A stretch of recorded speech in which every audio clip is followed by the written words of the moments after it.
त्याच्यामध्ये आपल्याला equation of motion शिकायचं आहे. हे आपलं मोशन इन स्ट्रेट लाईनचं लेक्चर नंबर किती आहे? 8. तर आता एक्स टी ग्राफचा स्लोप काय देते हे आपण आधी रिवाइज करूया सगळं. एक्स टी ग्राफचा स्लोप काय असते?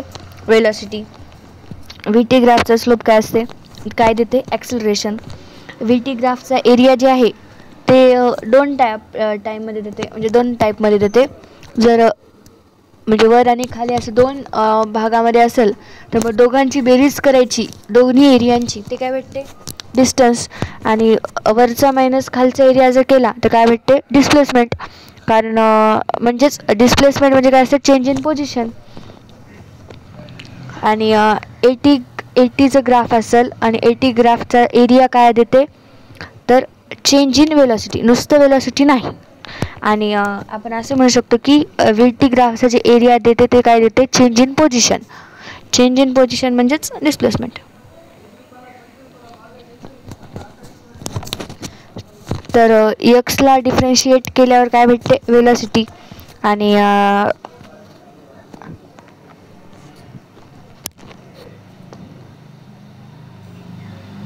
व्हीला इंटिग्रेट केल्यावर काय भेटते? एक्स. म्हणजे व्हीला इंटिग्रेट करणं म्हणजे काय करणं? तर एरिया काढणं. आणि बरोबर आहे ना, एरिया काढल्यावरच आपल्याला काय भेटते? एक्स. एक्स म्हणजे काय असते? Change in position. तर change in position is equal to काय असते? डिस्प्लेसमेंट. मग X final minus X initial हेच काय आपलं? Change in position. मग आता इथं एरिया दिलेला आहे. वेलॉसिटीला टाईमसोबत डिफरन्शिएट केलं तर काय भेटते? तर आपण वेलॉसिटीला डिफरन्शिएट केल्यावर काय भेटते? ॲक्सिलरेशन. आणि मग वेलॉसिटीला ॲक्सिलरेशनला इंटिग्रेट केल्यावर काय भेटते आपल्याला? वेलॉसिटी. वेलॉसिटी म्हणजेच चेंज इन वेलॉसिटी, नुसतं वेलॉसिटी नाही म्हणता येत. आणि V minus delta V, D V म्हणजे काय असते? V final minus V initial. आणि म्हणजेच काय असते? Change in velocity.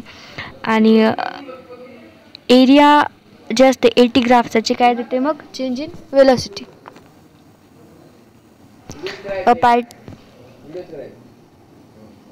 A particle start motion from rest straight line, its 80 graph is given as. तर मग आपल्याला काय 80 ग्राफ दिलेला असेल तर मग find velocity at T is equal to 5 second. मग टी इज इक्वल टू 5 सेकंद असताना वेलोसिटी काढायची. आणि आपल्याला 80चा ग्राफ दिलेला आहे. मग 80चा ग्राफचा जे एरिया असते ते काय देते आपल्याला? Change in velocity. तर मग नेट एरिया काय असते? एरियावरचा मायनस खालचा. तर मग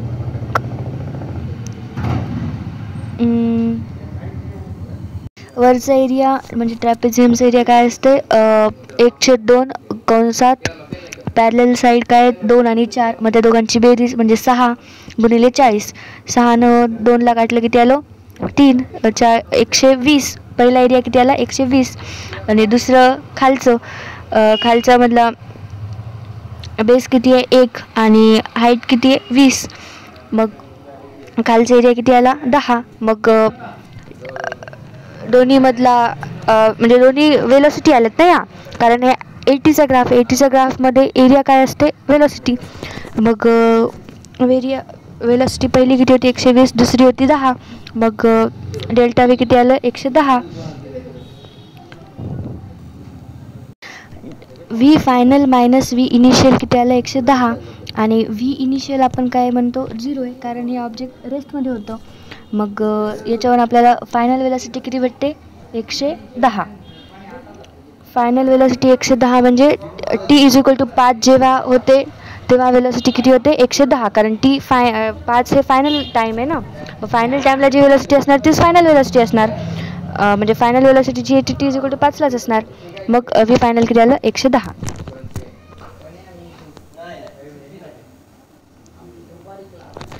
A particle start motion with initial velocity 10 meter per second and 80 graph is given. मग find velocity as t is equal to 5. 80चा graph दिलेला आहे. मग त्याच्यामध्ये जे एरिया जे असते ते काय असते? वेलोसिटी. मग तर नेट एरिया म्हणजे काय असणार, चेंज इन वेलॉसिटी म्हणजे V final minus V initial. आणि एरिया किती आलेला आहे 110. तर मग व्ही इनिशियल दिलेलं होतं आपल्याला 10 मीटर पर सेकंड, म्हणून मग फायनल वेलॉसिटी यावेळेस किती आली 110.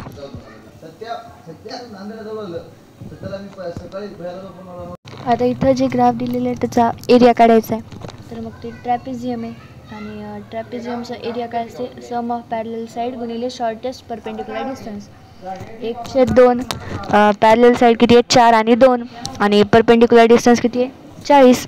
मग 4 + 2 गुणिले 40 हे काय 1/2 गुणिले, मग 1/2 गुणिले 6 गुणिले 40, त्याचा आन्सर किती येते 120. आता ट्रॅपेझियमलाच आपण रेक्टँगल आणि ट्रायंगल या दोन्हीच्या याच्यामध्ये लिहू शकतो.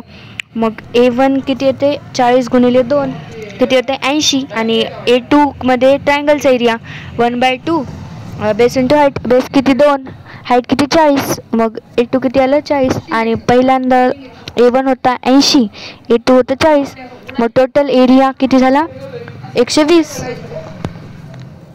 मग डिस्टन्स आपण किती म्हणू शकतो 120, डिस्प्लेसमेंट पण 120, डिस्टन्स पण 120.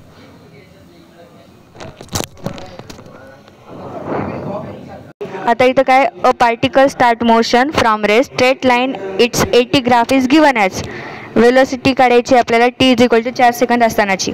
तर मग t = 0 पासून t = 4 पर्यंत जी एरिया असणार आहे ते काय असणार आहे वेलोसिटी म्हणजे चेंज इन वेलोसिटी. तर मग एरिया किती आला 120, कारण वरची साईड किती 2 आणि खाली 4 हे पॅरलल साईड आहेत. 4 आणि 2 किती झालं 6 आणि हाईट किती होती म्हणजे परपेंडिक्युलर डिस्टन्स किती 40, मग म्हणजे एरिया किती आला 120 आणि हे आला चेंज इन एरिया. आणि स्टार्टिंगला ऑब्जेक्ट मोशन म्हणजे रेस्टमध्ये होता ना, मग इनिशियल वेलोसिटी किती होती 0, मग फायनल वेलोसिटी आपल्याला याच्यावर काय भेटते 120 आहे. मग आता second question, a particle start motion with initial velocity 10 meter per second and 80 graph is given. Find velocity at t = 4. तर मग 80 ग्राफचा एरिया काय असते चेंज इन वेलोसिटी. तर मग t = 4 पर्यंत विचारले. मग इनिशियल वेलोसिटी यावेळेस 0 नाही आहे तर दिलेली आहे किती आहे 10 आणि एरिया तर तेच राहणार कारण आकडे सेम सगळे तेच आहेत ना. तर मग V final minus V initial काय आहे एरिया नेट, कारण नेट एरिया किती आपला 120 आणि इनिशियल वेलोसिटी किती होती 10, मग हे म्हणजे निगेटिव्ह मधलं इकडे जाऊन काय होणार पॉझिटिव्ह, मग फायनल वेलोसिटी किती येणार 130. 80 ग्राफचा जे एरिया असते ते काय असते चेंज इन वेलोसिटी म्हणजेच area = V final minus V initial. उतना ही एरिया लेना है जितना पूछा है, म्हणजे जेवढं आपल्या टाईमसाठी विचारले तेवढंच टाईमसाठी काढायचं. उगाच सगळं याचं काढत बसलं तर मग आन्सर चुकते ना. उतना ही एरिया लेना है जितना पूछा है, मग तेच दोनदा लिहिलेले.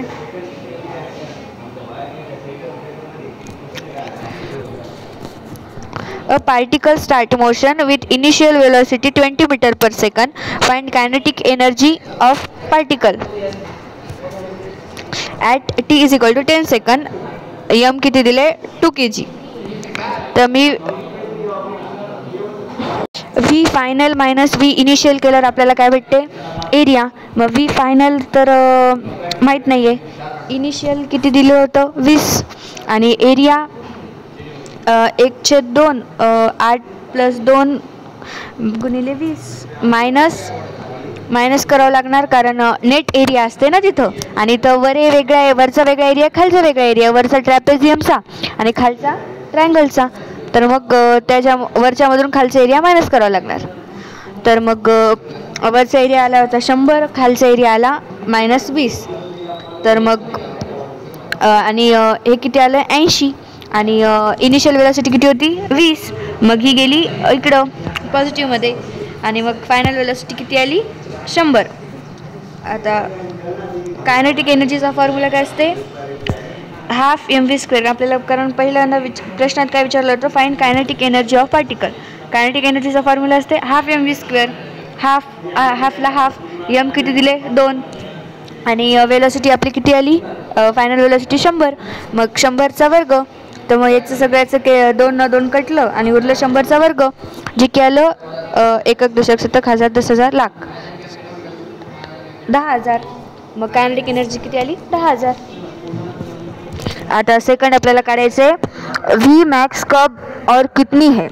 तर मग वेलोसिटी मॅक्झिमम किती आणि कुठे, तर t = 8 वर v मॅक्झिमम आहे म्हणे, कारण area v final minus initial. तर मग v फायनल किती आलं, एरिया प्लस 20, आणि एरिया सगळ्यात जास्त केव्हापर्यंत असणार, जेव्हा ते एका सरळ म्हणजे पॉझिटिव्हमध्येच आहे ना, निगेटिव्हमध्ये कधी गेलंच नाही.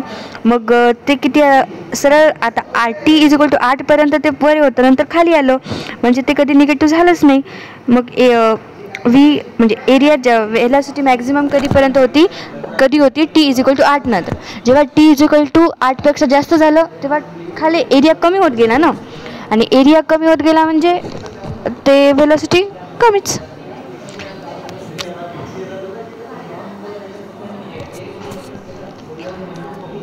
हे ते सांगितले t = 0 पासून t = 6 पर्यंत एरिया काय असणार, a1 + a2. t = 0 पासून t = 8 पर्यंत एरिया काय असणार, a1 + a2 + a3. t = 0 पासून t = 8 पर्यंत एरिया काय असणार, a1 + a2 + a3 - a4. मग इथं a4 मायनस करावं लागणार, म्हणजे t = 0 पासून t = 8 पेक्षा कमीच येणार ना.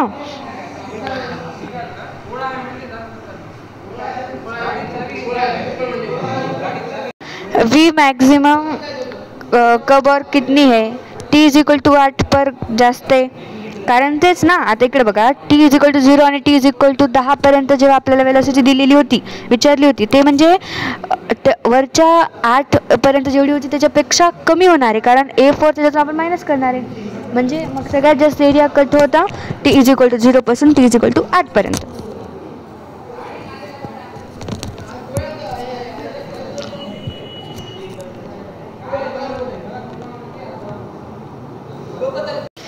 पहिल्या सेक्शनमध्ये 80 ग्राफ आहे. मग 80 ग्राफचा एरिया काय असते, वेलोसिटी. आणि आता y ॲक्सिसवर a आहे आणि x ॲक्सिसवर t आहे. तर मग a हे पहिल्या याच्या म्हणजे पहिल्या लाईनमध्ये काय पॉझिटिव्ह म्हणजे वाढत चाललं आहे, आणि टाईमसोबत एरिया वाढत चालला आहे. नंतर मग एरिया जे आहे ते कॉन्स्टंट आहे, आणि मग एरिया जे आहे ते कमी, एरियामध्ये नाही, सॉरी एरिया नाही येते, ॲक्सेलरेशन आहे, ए फॉर ॲक्सेलरेशन आहे, तर ते नंतर कमी होत चालले. आणि 80 ग्राफचा जे एरिया जे असते ते काय असते, वेलोसिटी. मग वेलोसिटी किती आहे,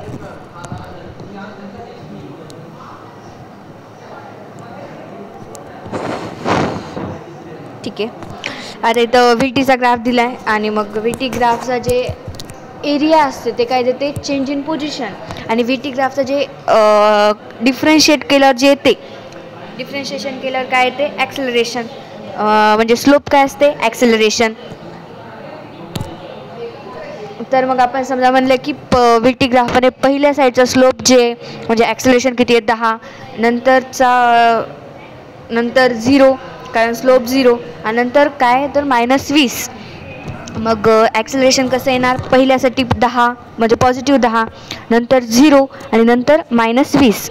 आणि XTचा ग्राफ कसा येणार, तर जेव्हा ॲक्सेलरेशन कॉन्स्टंट असते आणि पॉझिटिव्ह असते तेव्हा मग खुशीवाला, आणि नंतर मग दुसऱ्यासाठी कॉन्स्टंट म्हणजे स्ट्रेट लाईन, आणि नंतर ॲक्सेलरेशन निगेटिव्ह व्हायले म्हणजे दुःखीवाला. आणि फायनली किती वेलोसिटी त्याची 0 झाली. वेलोसिटी 0 झाली म्हणजे ते ग्राफमध्ये असं आपल्याला दाखवायला पाहिजे की वेलोसिटी तिथं 0, आणि ते कोणता टाईम होता, t13ला त्याचं स्लोप काय असायला पाहिजे, 0.